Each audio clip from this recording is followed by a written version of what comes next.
at Lincoln Avenue for the first time in a long time for this big rail laying here.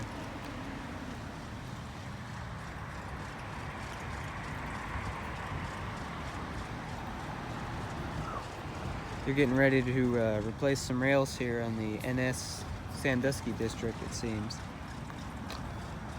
Pretty neat, thought I'd film that. Anyways, I'm gonna check the signal to see if we got any trains. Looks like it's all red up north. We're at Cook Road, if you haven't been able to tell already.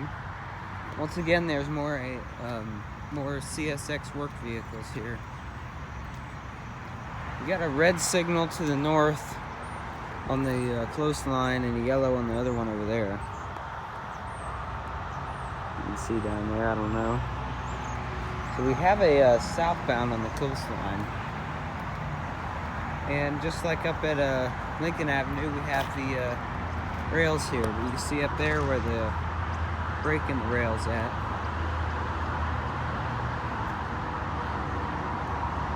Those are from two different pieces of rail, of course.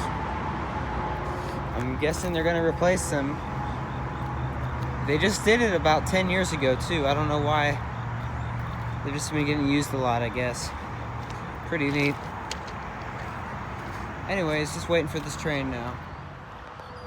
The southbound that I mentioned earlier is arriving. It's at Lincoln right now, I think. Here we go. I think we got an empty rail train or something. I'd say that's worth it. Going quick too, it looks like.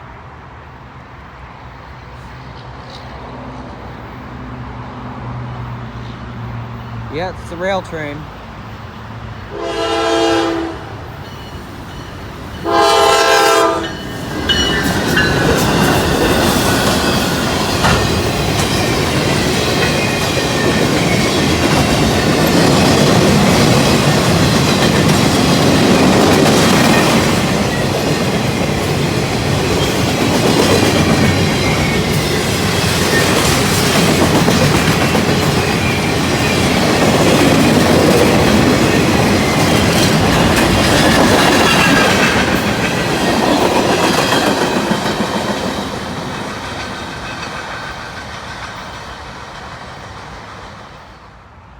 The signal's still red, so we've got another one, but unfortunately we have to go, so I'm gonna rail fan tomorrow, probably at Flint, maybe McCord, and then maybe even Worthington Galena, so I'll pick this up tomorrow, I guess.